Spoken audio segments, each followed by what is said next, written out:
오늘도 주의 말씀 앞에 함께 모이고 또 찬양하게 되어서 여러분 모두 주의 이름으로 축복합니다. 하나님 말씀 이사야서 43장 15절입니다. 나는 여호와 너희의 거룩한 이요 이스라엘의 창조자요 너희의 왕이니라. 이 백성은 내가 나를 위하여 지었나니 나를 찬송하게 하려 함이니라. 아멘. 오늘은 삶의 변화 47번째로 창조의 목적 두 번째 말씀을 같이 나누겠습니다. 우리는 하나님의 첫 번째 창조의 목적이 바로 하나님의 영광을 찬송하기 위하여서 우리에게 불러냈다라고 그렇게 들었어요. 나의 영광을 위하여 만든 자들을, 창조한 자들을 불러내라 라고 하시고 그 영광을 우리에게 증거하도록 증인으로 불렀습니다.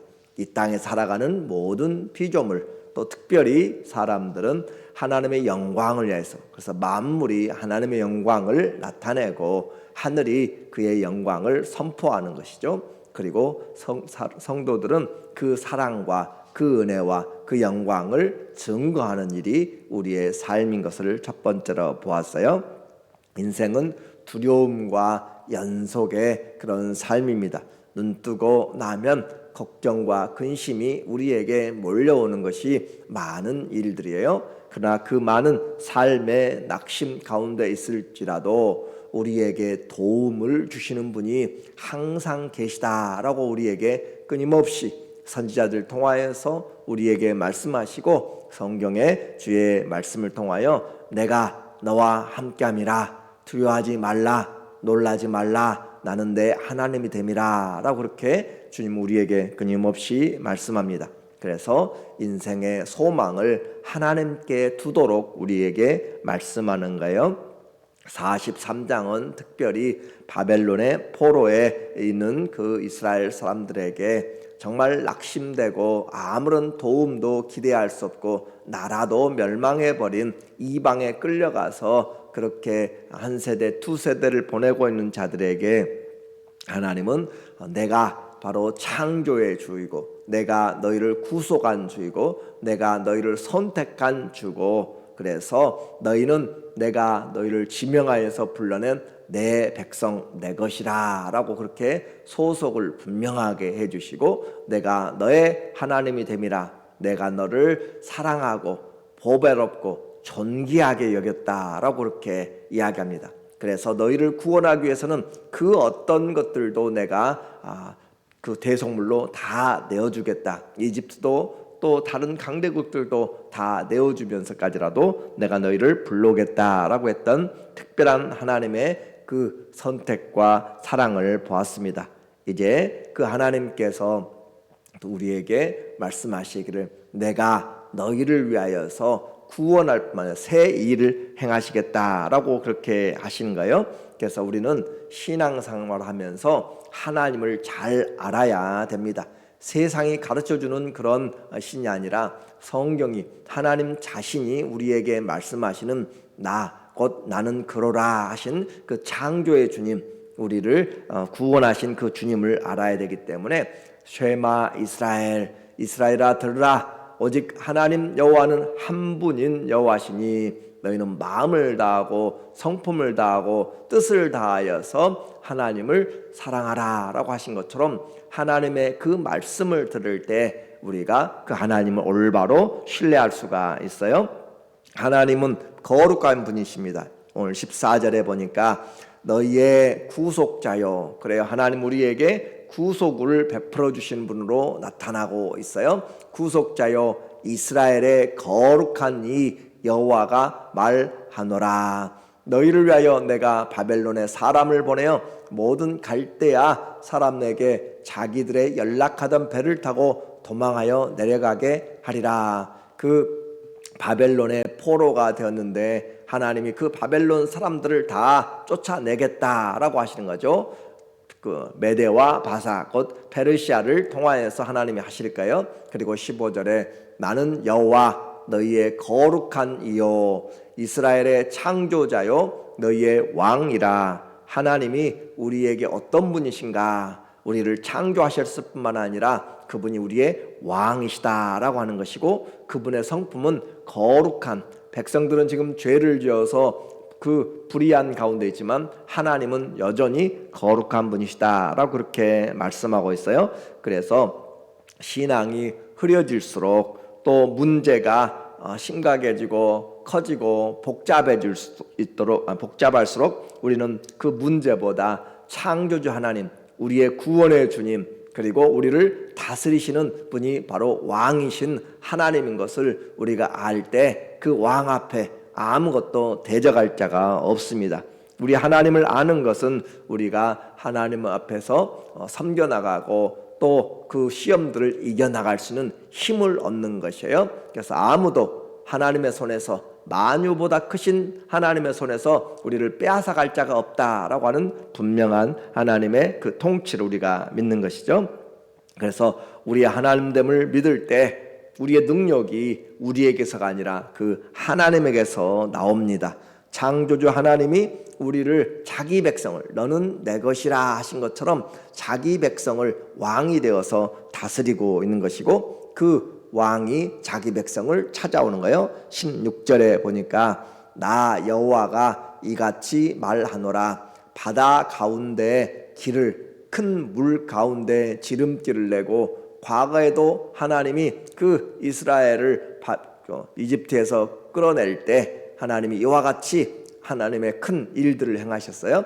병거와 말과 군대의 용사를 이끌어내어 그들이 일시에 엎드러져 일어나지 못하고 소멸하기를 꺼져가는 등불 같게 하였느니라. 그 400여 년이 넘는 그런 노예 생활에서 하나님의 강권적인 역사로 주님이 끌어냈다라고 하는 것이죠. 구원의 길을 내신 하나님이 이제 바벨론에 포로된 자들에게, 그들에게는 이제 새 일을 행하겠다라고 하는 거예요. 18절, 너희는 이전 일을 기억하지 말며 옛날 일을 생각하지 말라. 이전에 있던 것, 그것은 이미 끝난 것이고 이제 내가 새 일을 행하겠다, 그렇게 말씀하면서 보라, 내가 새 일을 행하리니, 보라, 주목해서 보라, 내가 새 일을 행할 것이다. 정말 아무런 소망이 없는 그들에게 주님이 새 일을 행하시는데 이제 나타낼 것이라. 너희가 그것을 알지 못하겠느냐. 반드시 내가 광야의 길을 또 사막의 강을 내리니, 먼 길입니다. 1500km 정도 떨어져 있는 그런 먼 곳에서 다시 돌이켜 돌아오는 그 길은 결코 쉬운 길이 아니에요. 광야에는 어디가 길인지를 모르는데 주님이 돌아오는 올바른 길을 낼 것이고 사막에 강을 내서 그들로 마시게 할 것이다 라고 하는 거죠. 그래서 우리 주님이 메마른 땅에 또 광야에 하나님의 일들을 행하심으로써 그 백성들을 인도해 오신다라고 하는 거예요. 이것은 과거에만 말한 것이 아니라 오늘 이 시대에도 광야 같은 인생이에요. 길이 어딘지 알지 못하고 내가 어떻게 살아가야 될지 답답하고 힘들 때도 하나님이 우리를 향하여서 길을 내시고 또 주님이 길이 되시는 것이고, 또 광야에서 사막에서 우리에게 목마른 자에게 생수가 되어 주셔서 우물가에서 날마다 먹을 것을 찾는 그런 여인에게 나를 이 물을 마신 자마다 목마르거니와 내가 주는 물을 마시는 자는 그 배에서 생수가 되리라 라고 하신 것처럼 다시는 목마르지 않는 그런 생명의 수, 예수 그리스도로 성령 우리에게 부어주신 거예요. 그래서 예수님으로 우리는 만족할 수가 있습니다. 이것이 창조의 주님이, 우리의 구원의 주님, 우리의 왕 되신 주님이 인생들에게 베풀어 주시는 하나님의 은혜입니다. 오늘도 구하는 자에게 아침마다 주의 성실하심이 크시기 때문에 주의 무궁한 그 사랑하심으로 무궁한 사랑을 우리에게 베풀어 주시는 것이죠. 구하는 자들에게 좋은 곳으로 베풀어 주시는 주님, 그리고 그 우리를 향한 그 사랑 때문에 많은 동물들도 다 은혜를 입게 돼요. 20절에 장차 들짐승 곧 승냥이와 타조도 나를 존경할 것은 내가 광야의 물을 사막의 강들을 내어 내 백성 내가 택한 자에게 마시게 할 것임이라. 하나님의 자녀들이 축복을 받을 때 온 자연의 세계들이 복을 같이 받습니다. 아담이 타락함으로 자연계가 타락한 것처럼 하나님의 자녀들이 회복될 때 온 땅이 회복되는 은혜예요. 이와 같이 하나님이 새 일을 행한다라고 함으로써 이제 우리가 해야 될 일은 무엇인가? 그 하나님을 바라보고 우리를 향하여서 행하신 일을 찬양하는 것이 바로 하나님이 우리를 향한 하나님의 목적이다라고 하는 거죠. 21절에 보니까 이 백성은 내가 나를 위하여 지었나니, 하나님이 이 백성 아무도 돌아보지 않는 포로되고 버려진 백성인데 하나님이 지으셨다라고 하고 있어요. 그래서 우리는 이 땅에 지금 흩어져 살아가고 있지만 그 흩어진 사람들에게 하나님의 전능하신 하나님이 예수 그리스도의 핏부림을 얻기 위해서 성령으로 우리를 하나님이 구원해내시는 이야기를 베드로도 또한 동일하게 하고 있습니다. 그래서 나를 위하여 지었나니 나를 찬송하게 하려 함이라.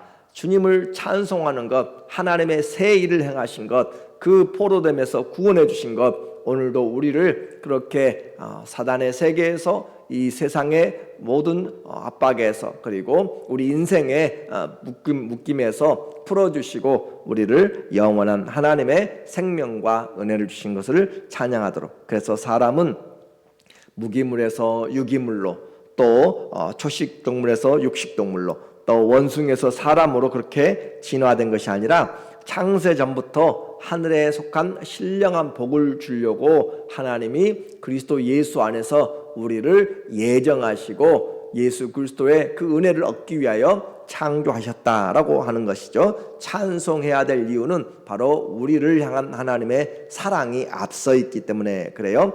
에베소서 1장 3절에 바울은 그래서 감옥 안에 있으면서도 하나님의 놀라운 비밀을 생각할 때 얼마나 큰지 그 감옥 안에 그렇게 글을 쓰면서 시작하면서 찬송하고 있어요. 찬송하리로다 하나님 곧 우리 주 예수 그리스도의 아버지께서 그리스도 안에서 하늘에 속한 모든 신령한 복을 우리에게 주시되, 그렇게 해서 창세전에 우리를 곧 그리스도 예수 안에서 예정하사 하나님의 아들들이 되게 하셨으니 하면서 그렇게 찬송을 시작하고, 또 12절에도 이는 우리가 그리스도 안에서 전부터 바라던 그의 영광의 찬송이 되게 하려 하심이라. 그의 영광을 찬송하는 자들로. 그리고 14절에 이는 우리 기업의 보증이 되사 그 얻으신 것을 속량하시고 그의 영광을 찬송하게 하려 하심이라. 하나님을 찬양하고 성자 예수님을 찬양하고 성령의 기업 주심을 찬양하는 내용으로 이렇게 바울은 감옥에서 삼위일체 하나님을 향한 찬양을 하고 있습니다. 이사야는 포로되어서 하나님이 보이지 않고 우상들의 한 가운데서 사는 그들에게 하나님이 창조하셨음과 하나님이 우리를 선택하시고 구원하셨음과 그리고 그분의 그 영광을 찬송하도록 하나님이 특별히 지명하여 불러낸 그런 독특하고 그리고 하나님 앞에서 특별한 그런 관계를 말씀하고 있습니다. 그래서 그들은 하나님을 높여드리는 온 세상이 하나님에 대하여서 부정적이고 하나님에 대하여서 그들이 믿지 않은 불신앙의 삶을 살더라도 하나님을 믿는 자들, 아는 자들은 하나님을 찬양하는 것이 그들의 삶의 가장 큰 창조의 목적인 것을 말합니다. 그래서 기억해야 될 것은 우리는 나를 위해서 지음받은 것이 아니라 우리를 사랑하신 그 창조주 하나님을 위하여서, 만물의 주가 되신 하나님을 위하여서 창조되었고 그 하나님의 존귀함과 보배로움과 사랑하심을 입은 자이기 때문에 하나님을 찬양하자라고 하는 거죠. 그러므로 우리가 호흡 있는 동안 하나님을 찬송하는 것이 우리의 본분입니다. 시편 100편 4절에 보면 감사함으로 그의 문에 들어가며 찬송함으로 그의 궁전에 들어가서 그에게 감사하며 그의 이름을 송축할지어다. 주님 앞에 나오는 것 걱정과 근심이 있어도 왕 앞에서는 그 걱정이 아무런 그런 능력도 우리를 두려워하게 할 수도 없습니다. 왜냐하면 문제보다 크신 분이시고 우리를 만드신 분이시고 우리에게 필요한 것을 미리 아시는 하나님이시기 때문에 그분을 신뢰함으로 나가는 것이죠. 그래서 그분 앞에 나올 때 감사함으로 나오고 찬송하면서 주님, 나를 만드신 이유가 나에게 걱정과 근심으로 죽게 하기 위해서 만든 것이 아니라 그의 새 일, 영광을 찬송하기 위해서 만드셨지 않습니까? 라고 하는 그런 믿음을 가지고, 그래서 그에게 감사하고, 하나님은 내게 꼬이고 얽힌 것들도 합력하여서 선을 이룰 수 있는 전능하신 분이십니다. 우리가 알거니와 우리를 사랑하는 자, 곧 그 뜻대로 부르심을 입은 자들에게는 모든 것이 합력하여 선을 이루느니라. 하나님의 그 전능하신 계획들을 우리는 믿음으로써 그에게 감사하며 그 이름을 송축하라. 지금 삶의 목적을 혹시 잃어버렸든지, 혹시 내가 무엇을 해야 될지, 또 남은 삶이 불안할지라도 성경은 창조주 하나님이 우리를 창조하셨음을, 그리고 그분이 하나님의 새 일을 하시고 하나님의 영광을 위해서 우리를 보배롭고 존귀하고 사랑하기 위해서 주님이 만드셨다라고 하는 것을 선포하고 있습니다. 그 거룩하신 하나님이 우리를 건져내셔서 그분을 찬양하도록 만드셨기 때문에 그 하나님을 아는 자마다 평생 하나님을 찬양하게 돼요.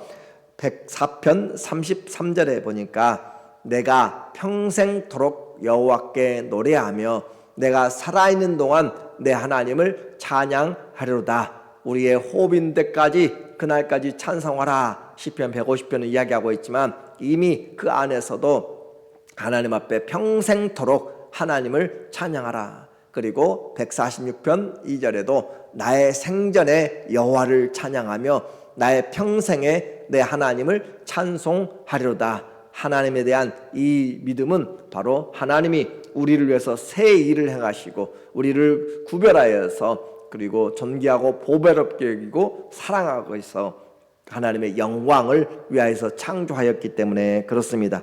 이제 이 평생만이 아니라 호흡 있는 동안만이 아니라 영원토록 찬양하라고 성경은 우리에게 다시 한번 하나님을 높이게 만들어요. 역대상 16장 36절에 여호와 이스라엘의 하나님을 영원부터 영원까지 송축할지로다 하며 모든 백성이 아멘 하고 여호와를 찬양하였더라. 하나님을 향하여서 우리는 영원토록 찬양할 이유가 있고 그 하나님께 우리가 경배할 때 우리의 영혼이 내 속에 있는 것들아 다 찬양하라. 낙심하고 두려워할 때도 어찌하여 두려워하는고 내 속에 있는 것들아 다 하나님을 바라보라 라고 그렇게 하는 것처럼 또 시편 106편 48절 함께 읽어볼까요? 여호와 이스라엘의 하나님을 영원부터 영원까지 찬양할지어다. 모든 백성들아 아멘 할지어다. 할렐루야. 하나님을 찬양하는 그 모습으로 우리에게 성경은 오늘도 우리의 눈을 뜨고 우리의 삶을 행할 때 날마다 우리에게 일용할 양식뿐만 아니라 날마다 구원의 새 은혜로 구원받은 자들을 지키시고 인도하시는 그 하나님이 우리의 모든 것의 주가 되었음을 오늘도 입을 열어서 우리의 마음으로 또 우리의 삶을 통하여서 그분을 높여드리는 삶의 찬양이 있기를 예수님의 이름으로 간절히 축원합니다. 아멘. 기도하겠습니다.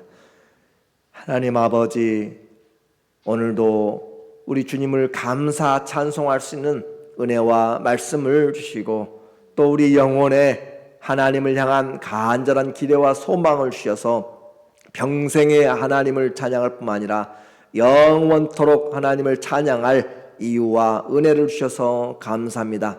날마다 주와 동행하며 주의 이름을 아름다움을 하나님 우리가 노래할 수 있도록 우리 영혼이 복된 믿음의 길 가도록 도와주시옵소서.